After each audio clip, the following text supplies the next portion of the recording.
It all began on February 10, 2004, when an event shook the small suburb of Altimont Springs in the state of Florida. A young girl and her boyfriend committed a horrific crime that shocked the local community with its brutality and cynicism. It involved the girl's father, a baseball bat, and a garbage container.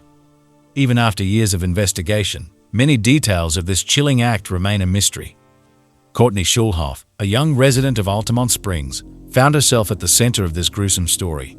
A combination of youthful maximalism, immaturity, and a desire for revenge pushed her to commit a terrible crime, the murder of her own father. This case vividly demonstrates the tragic consequences that uncontrolled emotions and a lack of common sense can lead to. Altimont Springs, a cozy town with a population of about 40,000, is located in the heart of Florida, in Seminole County. Usually, it's a peaceful and safe place, ideal for family life and recreation. Its proximity to many tourist attractions makes Altimont Springs an attractive place to live. However, behind the external gloss and hospitality lies a dark side, as evidenced by the shocking case of Courtney Schulhoff. As a detective with many years of experience, I can say that sometimes the most terrible crimes happen in the most unexpected places. The quiet community of Altimont Springs became the arena for a chilling family drama that led to cold-blooded murder. This story reminds us that evil can hide behind a mask of ordinariness, and that even seemingly prosperous families can harbor terrible secrets. Now, I will tell you everything, but only to those incredible people who subscribe to the channel right now, like this video, and write any comment. Courtney Christine Schulhoff was born in sunny Florida on December 27, 1987. Her parents were Stephen and Tracy Schulhoff, but unfortunately, their marriage did not stand the test of time. The divorce of her parents was a heavy blow for young Courtney, leaving a deep mark on her soul. After her mother left the family nest, the girl remained under the care of her father in the house where she spent her childhood. However, the lives of Stephen and Courtney underwent further changes when financial difficulties forced them to move to a new home. Initially, this news did not enthuse Courtney, but over time, she came to terms with the new circumstances. It seemed that life was gradually getting back on track, and the first few months in the new place were relatively calm. In 2003, Courtney was a student at Lyman High School. Once a diligent and successful student, after her parents' divorce, she began to rapidly lose interest in education. Skipping classes and indifference to grades turned the once promising student into an outsider. But changes were happening not only within the walls of the school. Outside the educational institution, Courtney fell under the influence of a dubious company. New friends with mixed reputations became her guides into a world far from the one she was used to.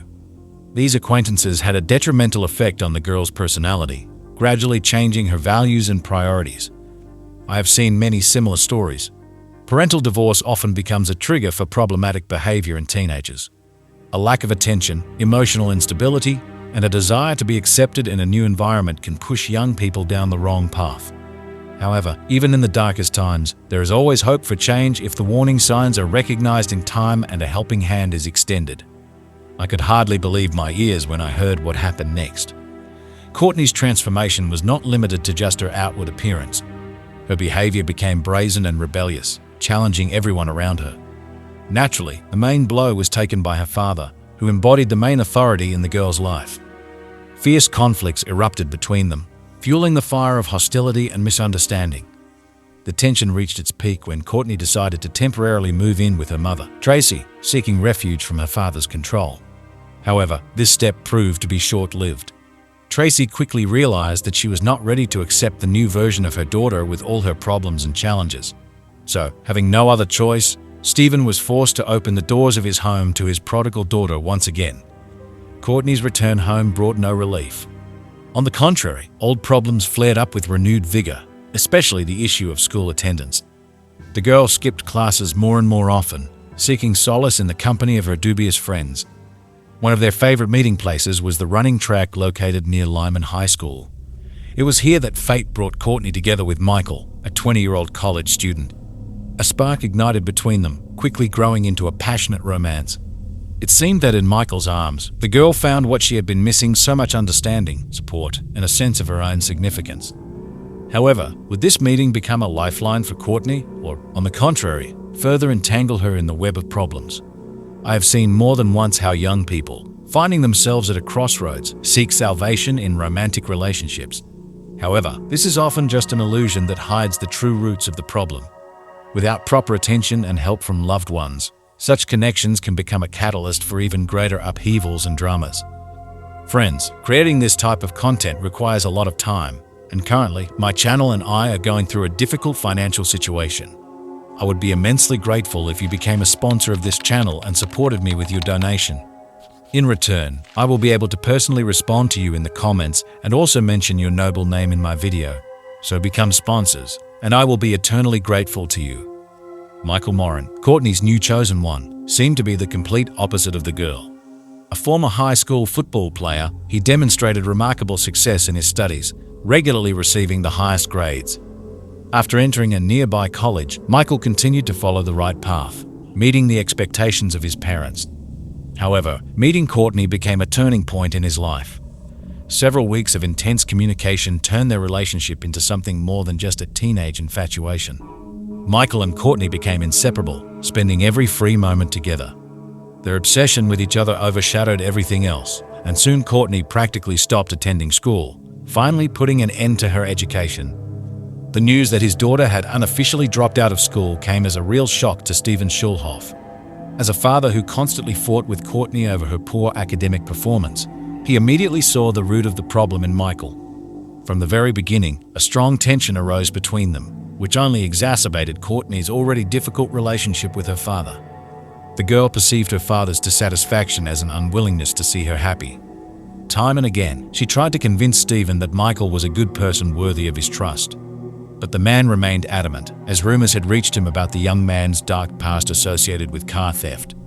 Stephen sincerely sought to warn his daughter against rash steps, but his words only met with a deaf wall of misunderstanding and stubbornness.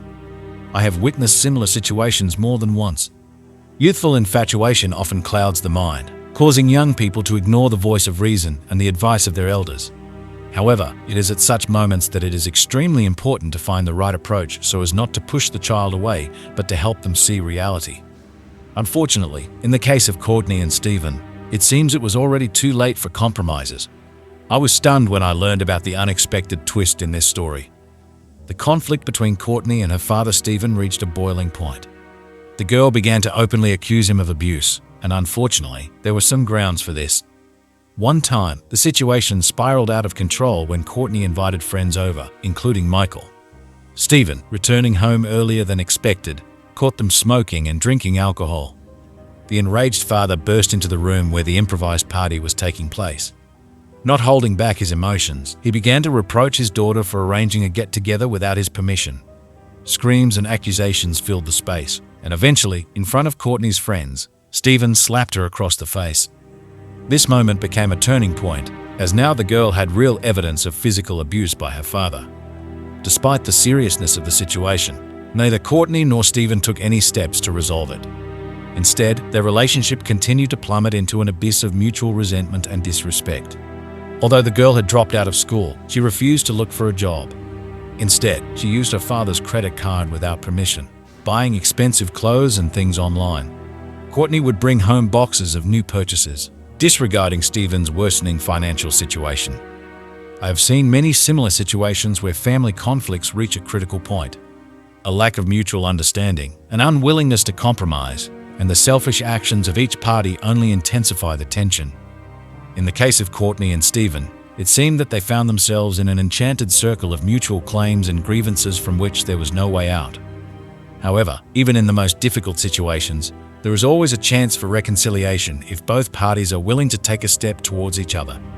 Perhaps if Stephen and Courtney had found the strength to sit down at the negotiating table, listen to each other, and try to find common ground, they could have avoided the tragic consequences.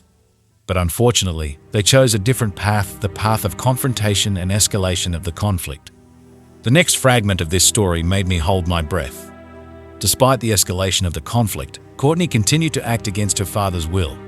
For several months, she secretly invited Michael to their home for overnight stays while Stephen was asleep. Even after her father categorically forbade her from seeing the young man, the girl found ways to circumvent this restriction. Instead of sneaking out to meet him, she openly brought Michael home whenever she pleased. Every conversation between Courtney and Stephen turned into a battlefield. The father did not spare harsh words towards his daughter and her chosen one, which only deepened the gulf between them. Over time, the situation became increasingly unmanageable, and it seemed that reconciliation was no longer possible. But one day, Stephen took an unexpected step. Upon opening his checkbook, he noticed that several pages were missing. Without hesitation, the man called the police and filed a report against his own daughter, hoping it would be a harsh lesson for her. After talking to the investigator, Courtney returned home, feeling a new level of fear towards her father. From now on, she perceived him not just as a strict and cruel authority figure, but as a real threat to her well-being. Personally, I have witnessed similar family dramas more than once. Conflicts between parents and children, especially during the teenage years, can be extremely exhausting and destructive. However, involving law enforcement in resolving family problems is always a last resort. Often, it only worsens the situation, undermining trust and creating an atmosphere of fear and mistrust. In the case of Courtney and Stephen, it seems all chances for a peaceful resolution of the conflict were lost. Instead of trying to find common ground, they chose the path of escalating the confrontation. By filing a report against his daughter, the father crossed a line after which a return to normal relations became practically impossible. The fear and resentment that gripped Courtney only fueled her desire to break free from Stephen's control at any cost. What happened next seemed unbelievable, but it was the truth. Courtney, consumed by fear and despair, was ready to do anything to get rid of the threat her father posed. But life made its own adjustments, further complicating the already tense situation. At the end of 2003, Stephen began dating a woman named Elaine. The details of their acquaintance remained a secret, but the very fact of her father's new relationship added fuel to the conflict. During the same period, Courtney, trying to somehow put her life in order, signed up for courses to obtain a high school diploma.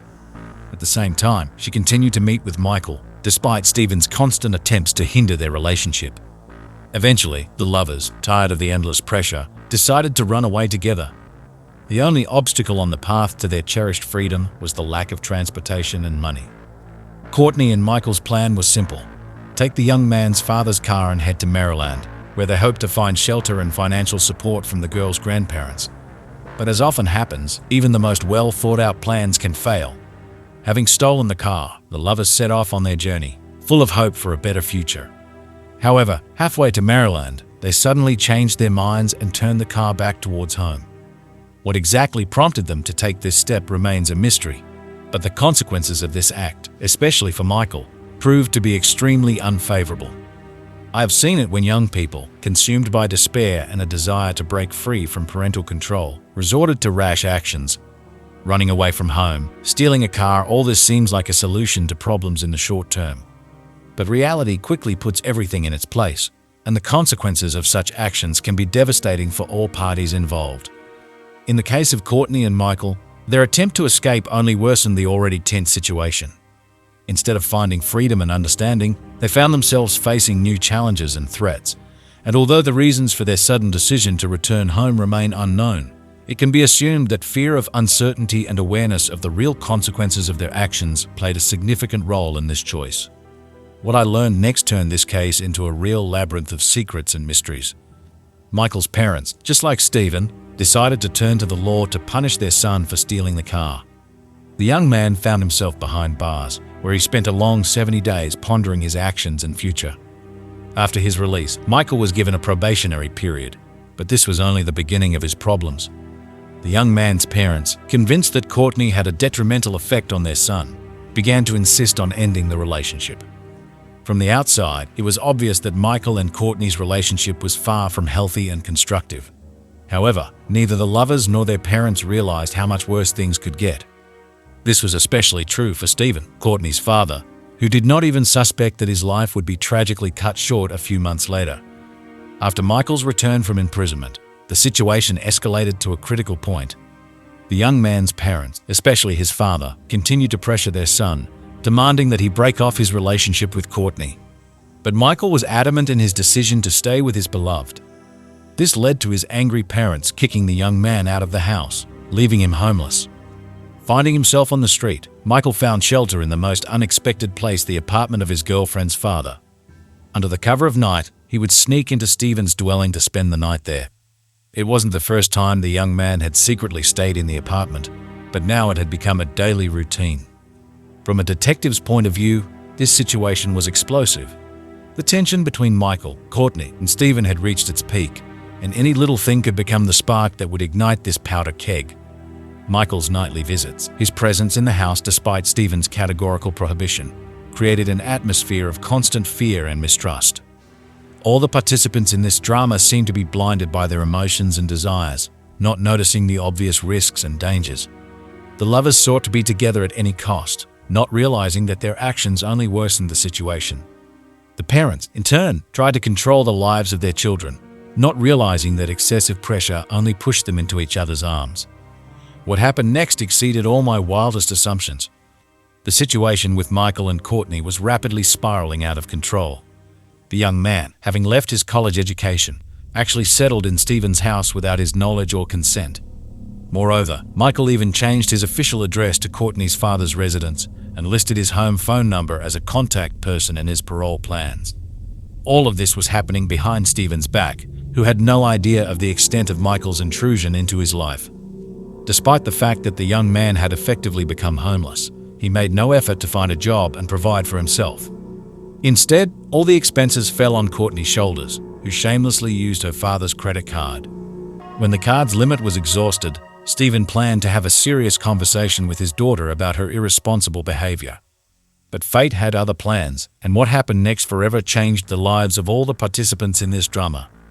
On February 10, 2014, Elaine, Stephen's new companion, tried to call him several times but to no avail. Worried by the long silence, the woman decided to personally visit her beloved's home. Sometime between 2 and 4 in the afternoon, Elaine got behind the wheel of her car and headed to Stephen's residence. What she saw as she approached the house instantly aroused her suspicion. On the sidewalk, she noticed Michael, Courtney's boyfriend, walking Stephen's dog. He was wearing one of the homeowner's t-shirts, which in itself was strange. But what alarmed Elaine the most was Michael's reaction when their eyes met. The young man, seeing her in the car, instantly rushed to call someone, as if he had been caught at the scene of a crime. This behavior only intensified the feeling that something was very wrong. As an experienced detective, I know that intuition rarely fails in such situations. Although Elaine had no direct evidence, she felt that Michael's strange behavior concealed something sinister. His presence in Stephen's house, his free use of the owner's belongings, and his instant panicked reaction to Elaine's appearance were all alarming signals that could not. Elaine, wasting no time, got out of the car and headed for the front door of Stephen's house. At the threshold, she met Courtney, but the door was locked. When asked about her father's whereabouts, the girl shrugged, replying that she had no idea. Then she walked away, leaving Elaine standing in front of the closed door without a key. The woman noticed that Stephen's truck was still parked in its usual spot and decided to call the police. Local law enforcement officers arrived at Elaine's call and, having obtained a search warrant, entered the house through the back door. What they found inside stunned even the seasoned cops. In Stephen's bedroom, the walls were splattered with blood, and a bloodied baseball bat lay near the bed. But the most horrifying sight awaited them in a plastic garbage can the owner's mutilated body with a torn-off ear and a shattered face. Whoever committed this crime wasn't too concerned about hiding the traces. In addition, the police found bank statements on the dining table, some of which were marked with a pen. Courtney was nowhere to be seen. Elaine, who knew about the tense relationship between Stephen, his daughter, and her boyfriend, immediately suspected foul play.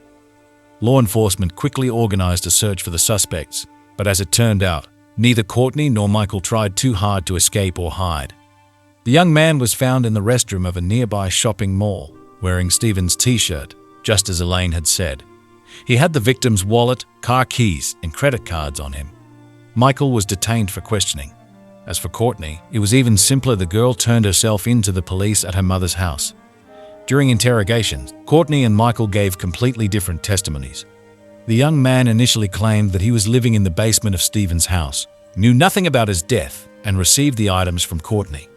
He explained his escape to the mall by fear that the homeowner would find out about his presence. But when the police informed Michael about the murder, he suddenly changed his testimony. With tears in his eyes, the young man stated that everything happened as if in a fog, and he came to his senses already with a bloodied bat in his hands. Michael confessed to the crime, but insisted that he acted at Courtney's instigation, who asked him to kill her father because of a conflict over money spent from a credit card. His story sounded confusing and unconvincing. Courtney, during the first interrogation, blamed everything on Michael, assuring that she only learned about her father's death from the young man. But later, in a separate confession, she told the detectives more details. According to her, the idea of murder belonged to Michael, and she only helped to take Stephen's dog out of the room and prepared the bat. While the young man was dealing with her sleeping and defenseless father, Courtney heard every sound. But the most unexpected twist occurred in September 2006, when at the final stage of the trial, Courtney was found guilty. Asked if she wanted to say something, the girl, who had been denying her involvement all this time, suddenly stated, "I would like to openly admit that Michael Morin is not the murderer of my father. I take full responsibility and accept the sentence handed down to me."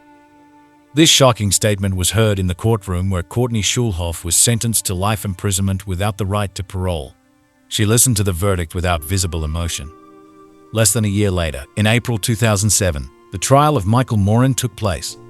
He faced the death penalty if found guilty. And again, Courtney repeated that only she committed the crime and Michael knew nothing about it. However, her words contradicted the testimony of the young man himself, who even added new details allegedly.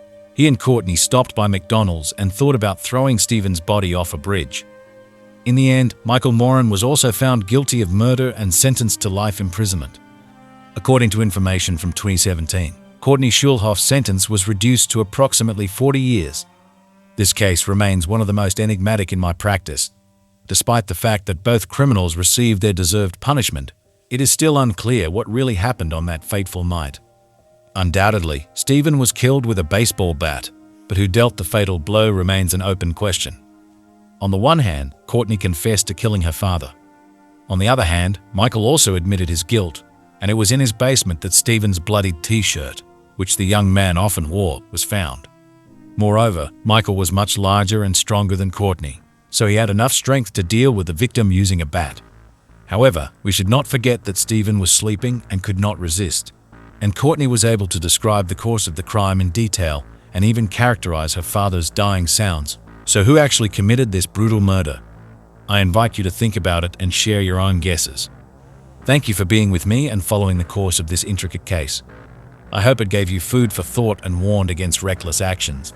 Unfortunately, my experience shows that even the closest people are sometimes capable of terrible things. Take care of yourself and remember that every action has its consequences.